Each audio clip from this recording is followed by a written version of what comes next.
1, 2, 3, 4, 5, 6, 7, 8, 9, Test, 10. test, test. Max is good.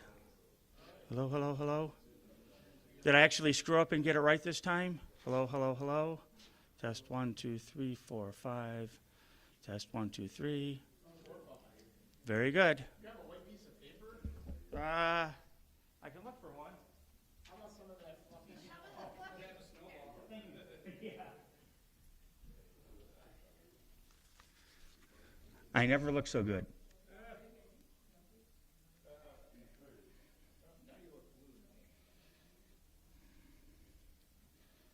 Could you come in front of the podium a little bit? Just to...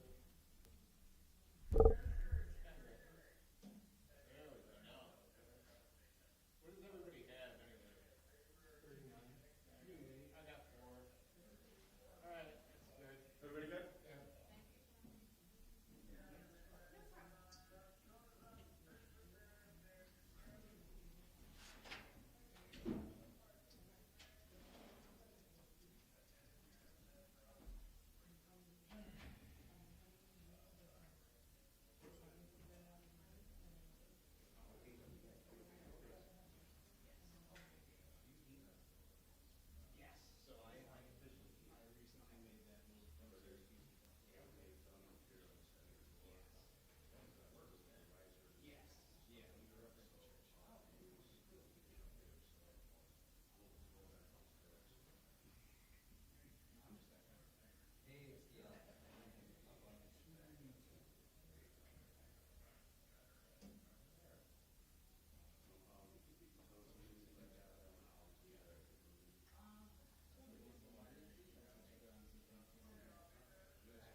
Sure, sure. How are you? Good. Thank you. It's hot.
Check, check, check. 1, 2, 3.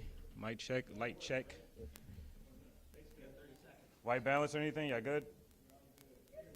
All right. Beautiful.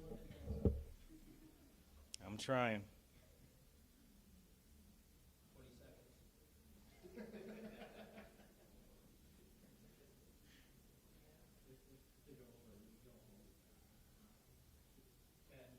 Mhm.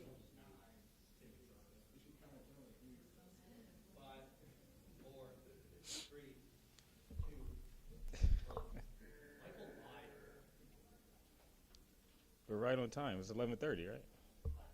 Michael said 1 minute. 11. This is a 11 o'clock start. Let me fact check that. Are you down? Mm, You get out of the news business and you're suddenly a fake news person? right. Fake news. I have. Hey, don't put that on me. Don't put that on me. I have.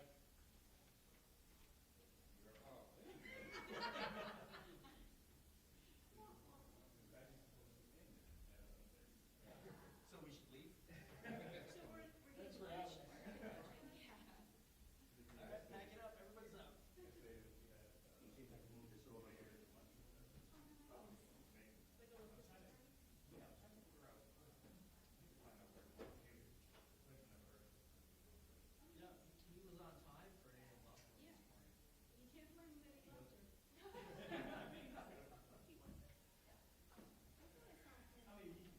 Well, he left before we left. So you were ready to film it.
My apology, folks. Thank you for bearing with us.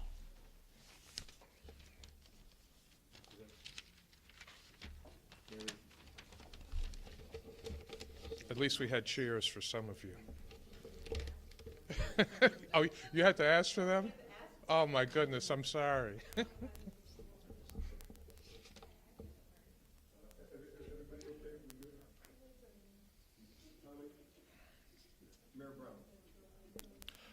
I'm joined today by Buffalo Corporation Counsel Cavett Chambers, Deputy Corporation Counsel Mary Scarpine, Police Commissioner for the City of Buffalo Joseph Gramaglia, and the city's outside counsel from Napoli-Skolnick, Sal Badala and Shayna Sachs.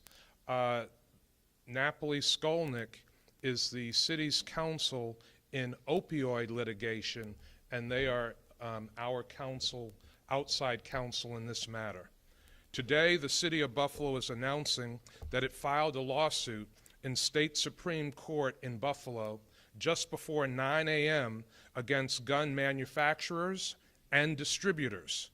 This is the first lawsuit of its kind suing ghost gun defendants as well as firearm manufacturers and distributors. Gun industry members have been fueling gun violence in Buffalo and continue to do so every day. Unfortunately, gun violence is only getting worse in Buffalo and across the country.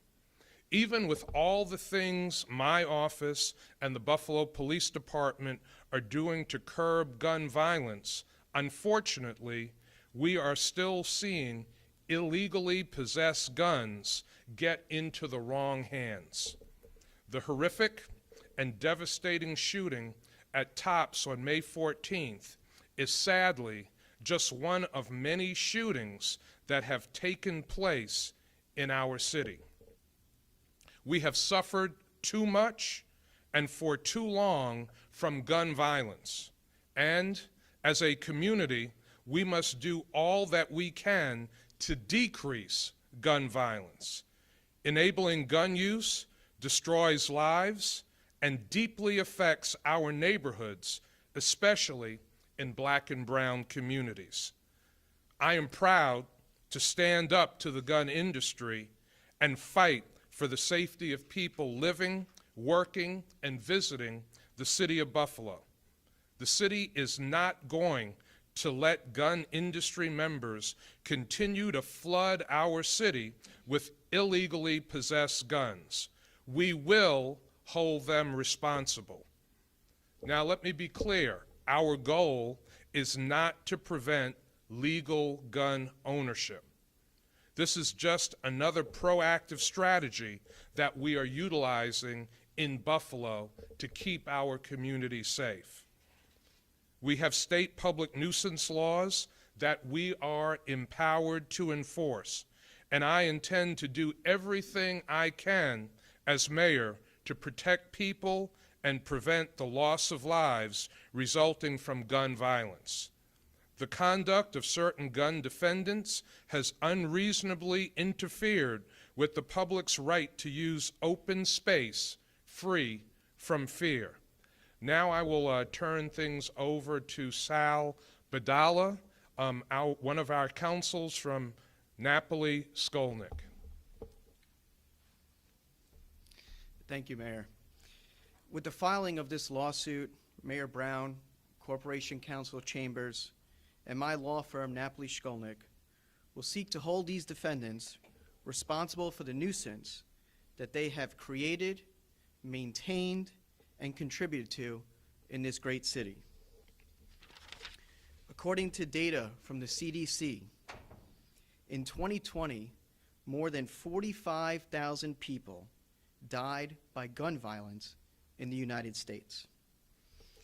Guns were the leading cause of death among children and teenagers in 2020, accounting for more deaths than car crashes. What is clear is that guns are getting into the wrong hands. We congratulate Mayor Brown and Corporation Counsel Chambers and the city for taking this action today and look forward to working with them to hold these defendants responsible for their actions. I'd now like to ask Buffalo Police Commissioner Joe Gramaglia to come to the microphone for his comments. Thank you, Mayor. The city of Buffalo is not unlike any other city that we are seeing across the country, with a prolific number of shootings that occur almost on a daily basis in the city and on a daily basis across the country. Our police officers and our detectives are putting their lives at risk every day to take illegally possessed guns off the street. Just this morning again, I open up an email and I see that 5 more gun defendants were arraigned yesterday, some of them involved in shootings. We are taking guns off the street on almost a daily basis. Too many guns are winding up in the hands of people that are using them illegally and are using them to devastate our communities. We are taking a proactive, preventative approach this year on trying to prevent gun violence through our community engaged strategies, as well as our enforcement strategies going after the trigger pullers. And this is another step at a preventative way to stop gun violence. Prevention is the #1 goal so that people are not becoming victims of gun violence. This is another step to try to prevent that. Gun violence is a substantial amount of drain on the resources of the police department. We have a number of detectives that are constantly on a daily basis working at solving gun violence, solving shootings, solving these types of crimes, and it takes us away from doing other things that we would like to do.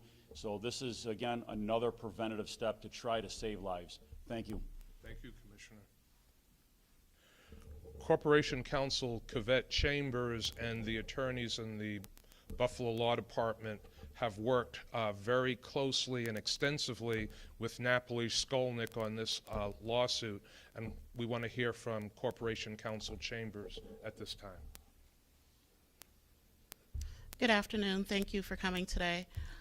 This lawsuit is about remembering the victims of 514 and all the other victims of gun violence in the city of Buffalo.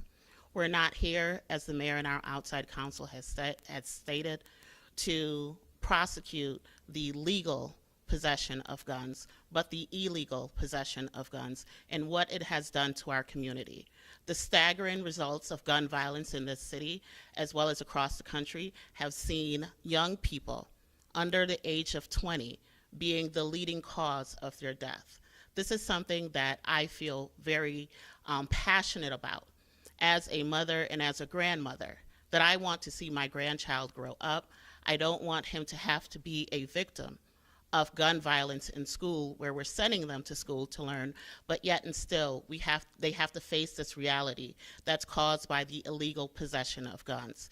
We've seen what it's done across the city, so I want to stand proudly with the mayor and with my senior deputy corporation counsel, Mary Scarpine, Commissioner Gramalia, and our outside counsel and others to do what we can as a department serving the city, to do everything within our power to prosecute and to defend the city for any actions that are brought against us, and to make sure that our streets are safe. Thank you, Corporation Counsel Chambers. We'll now open up for questions that the members of the media have. Could you explain how the lawsuit works? How do you go after illegal guns versus legal, and how is it, you said it's the first of its kind. Can you explain that? I'm going to ask Sal Badala to speak to that. Sure. It's first of its kind because it's not only suing ghost gun defendants, but also firearm manufacturers and distributors as well. And what you'll see in our complaint, it's an extensive complaint, instances where people that should never have had guns at all are using those guns in commissions of crimes here in Buffalo. So it's one of the first of the kind. You mentioned how 514 really spurred you all to do this. Why wasn't this done before? Because gun violence has been plaguing the city and taking out young people left and right. We've utilized a number of strategies to curb gun violence in the past. Certainly 514 and that mass shooting fueled by racial hatred was a powerful motivator in this. But as we have said, yes, we want to remember and honor those who lost their lives on 514, but many people have lost their lives to gun violence in the city of Buffalo. There is state legislation that makes the lawsuit that we filed more possible. And I don't know, Sal, if you want to elaborate on that. Sure. Specifically, one of the causes of action is a General Business Law 898, which is a new statute that was enacted by the legislature about a year ago in 2021. And that's one of the causes of action that actually allows the city, like the city of Buffalo, to actually bring a lawsuit for public nuisance against these specific defendants. Sal, can you talk a little bit more, though, about how this will exactly hold them accountable? Sure. This lawsuit, it's a civil action. So we're here to look into, here we're suing because of the process that they are not taking, things that they're not doing. For example, Are they tracking when guns are used in the commission of a crime? Guns that are purchased in other states. You might have heard of the Iron Pipeline. Purchased in other states and then are used in the commission of crimes here in Buffalo, for instance. I think I'll follow up on our question. I'm not an attorney. So are you seeking damages? Are you seeking to cease and desist? Are you seeking to compel them to operate differently? What would the results of a win in a lawsuit like this be? Sure, we're seeking damages. One of the causes of action, like I said, is the 898. It's public nuisance. So we would seek abatement and all of the elements that are included in abatement, but damages, specifically to answer your question. But given the immediate need that you want to stop this violence, lawsuits and the legal part take so long and can be dragged out. How will this move quickly in the process of the legal world? This is just one of many strategies that we are employing to decrease gun violence in the city of Buffalo. And we know that gun violence is fueled by people who are illegally possessing and using weapons in our community. Gun manufacturers and gun distributors play a major role in that, and we want to send a very clear and powerful message to them that we will not take it. And we believe that there are legal avenues on our side to put pressure on gun manufacturers and distributors as one of our strategies to make the streets of our city safer. That being said, Yeah. If I can piggyback off of that as well. When we started and the city started its opioid lawsuit, there were no measures in place at that point, and CVS quickly, as an example, after that lawsuit was started, then changed the opioid prescriptions to just a 7-day prescription.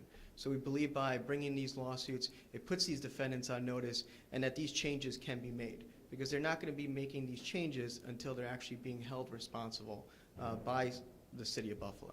Can you say what gun shops are being named in there? It says local gun shops would be named. We don't have a Sure. One of them is Vintage, where the gun was purchased in the shooting for the Tops. Yeah, I remember after the shooting in Chicago, Highland Park, they also, I think, filed a lawsuit against maybe Smith & Wesson, one of them. For the plaintiffs, it's an uphill battle, isn't it? It's a battle, but it's one that with the state legislation that was passed last year, as Sal said, that we're prepared to fight. We're joining other cities. New York City also filed, and the state AG that filed their lawsuit against ghost gun manufacturers. So we're doing what we can, and we're playing this out in the courts, but we're prepared to fight. No one maybe thought that we were going to be successful when we did opioid, but we've been successful. So while it is a first instance of a case of this kind, we have other municipalities that are also filing. So it's a problem that's recognized in the state and also nationally that we have to do something right now to start holding these gun manufacturers accountable. Yeah, so there are other cities that are part of this lawsuit now? They're filing their own lawsuit. New York State, the AG filed hers, I believe, in June. That already happened. That already happened. New York City's filed, and we've had some indication that others will be filing also. Are you thinking like Rochester, Syracuse, or hoping for a coalition from that? Well, it's our own independent lawsuit. Their own independent lawsuit. But so how is that different from like New York City's lawsuit? Does it include ghost guns? New York City only filed on ghost guns. Our lawsuit is more expansive because we are going against, I'm sorry, Claudine, you asked about the gun manufacturers that we were bringing our lawsuit against. So we have Smith & Wesson, we have Remington, we have, there's a list of them, Glock, and Polymer 80. So our lawsuit is a lot more expansive than just ghost guns. Kevin? Yes, folks, the manufacturers and the gun seller are supposed to say, it's not us, it's the culture. We don't pull the trigger. So is this like a Hail Mary on the part of the city out of its frustration with the amount of shootings that have taken place? I mean, folks are going to say, we didn't pull the trigger. So you have to address the culture and not the actual guns. We don't feel that it's a Hail Mary Clearly, as you heard the attorneys say, there are many more things that gun manufacturers and distributors can be doing to keep communities safe. They choose not to do those things, and we're holding them accountable for what they are not doing and for what they could do to keep communities safer. Anyone else? So maybe for the commissioner, what will this mean for you as a commissioner? Is it going to send a message? Do you think it's going to scare any of these people who are using guns now, especially the ghost guns? You know, I don't know, but we'll take all the help we can get. And I think one thing that has to be understood is that the police department takes in anywhere from about 8 to 950 guns a year. In 2019, we took off the street over 950 guns. This year, 2021, I believe the number was around 850 that came into our property room. Ghost guns, from 2020 to 2021, we had a 1,300% increase in the seizure of ghost guns. That number is 5 that came in 2020 and 70 in 2021. And going through the first half of the year, we were tracking to beat last year's number. So something has to be done about the amount of guns that are flooding our streets. It's not the legal gun owners, as we said up here, that are out there causing harm, causing violence, that are shooting people in our streets. But it's the guns that are coming in. That's the mechanism that is being used to cause this violence. So any help we can get to reduce the number of guns that are out on the street, we have to do something about it. Okay, can you talk about the number of shootings that have taken place since 5/14 to today? Because it seems that there have been an incredible number of shootings, and many of them fatal as well. Can you talk about the numbers since 5/14? Yeah, I mean, so far this year, we have seen some successes over the past couple of years. Our shootings are down about 35% year to date compared to last year. But you still have to look at 2019, where we had, I thought we had a very good year at reducing gun violence. We were down about 25% from the prior year. I believe we were around 188, 189 shooting victims. But the last 2 years, 2020 and 2021, we're at 355 people shot each of those 2 years. We are making progress, but it's nowhere near enough progress. What I keep focusing on is it's not only just the shooting victims, but it's the amount of guns we're taking off the street on a daily basis, and the amount of guns that are being taken in by police departments across New York State and across the country on a daily basis. They are far higher than the number of shooting victims. So at least we're getting our hands on these guns that is preventing, or at least done before somebody can be shot by that gun. And let me just say finally, after 5/14, I made a commitment, many of us in this community made a commitment that we would never forget those precious lives that were lost on 5/14, but we've also made a commitment to many families in this community that have lost loved ones to gun violence, that we won't forget their loved ones either, that we will keep working to find the people or persons responsible, and that we will do everything that we can to reduce gun violence and homicide in the city of Buffalo. This is just another tool. This is just another strategy that we are using to keep this community safer. This is a first of its kind, but we don't believe it's going to be the last lawsuit that is filed. People are fed up with losing lives to illegally possess guns, guns falling into the wrong hands. And we are going to fight with everything that we have to send a message to gun manufacturers and distributors that they can do more and hold them accountable. Thank you, everybody.